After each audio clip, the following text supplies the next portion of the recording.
Russian air power is inferior to U.S. air power, according to one Russian news site. But is this genuine fear, or a marketing ploy to goad the Russian government into buying a stealth fighter that it doesn't really want? The article appeared on VZGLYAD, Google English translation here, a web news site founded by a Russian tech entrepreneur who reportedly taught the Russian government how to troll on social media. But the piece was hardly complimentary to the government's defense policy.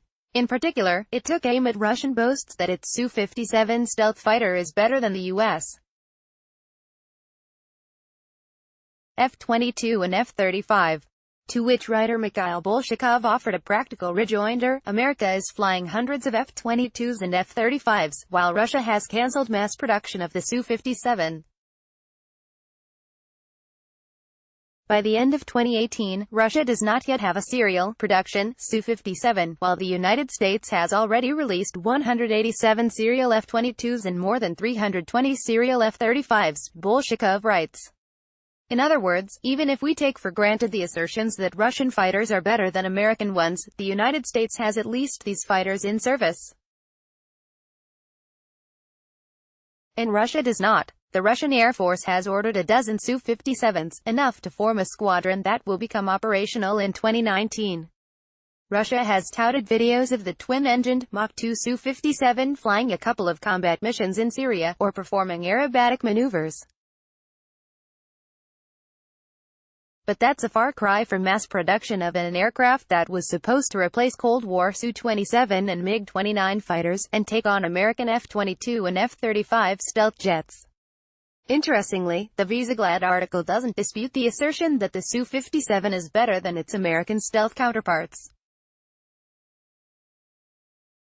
What it does criticize is the small numbers of fourth-generation, late Cold War, Russian aircraft such as the Su-30 and Su-35. As of the beginning of 2018, only 194 Su-30 units of various modifications and 70 Su-35 units are in the Russian Air Force.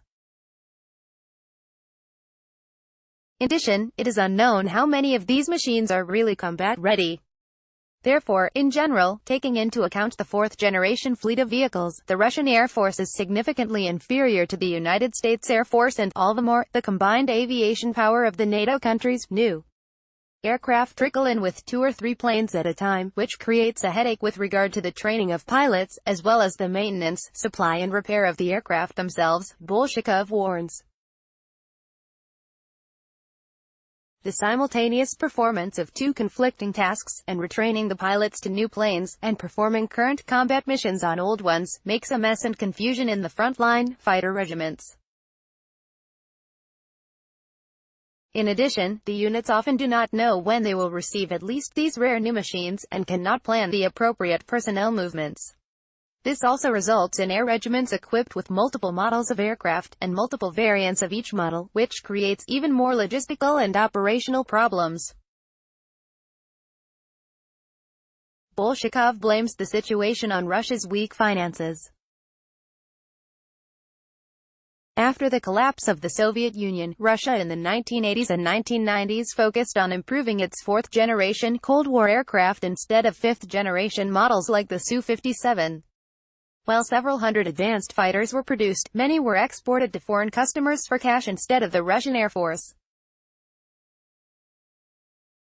Bolshakov suggests the solution is to order larger quantities of jets, and indulges in a bit of numerology by pointing out that mathematically, F-22, F-35 equals Su-57. But in this case, the numbers that matter belong to the accountants.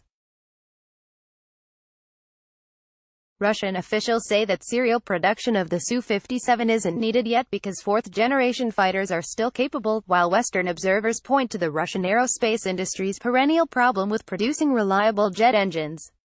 But the fact remains that the Su-57 costs at least $40 million apiece, less than half the price of an F-35, but too much for an economy that's less than one-tenth the size of America's. Michael Peck is a contributing writer for the National Interest. He can be found on Twitter and Facebook.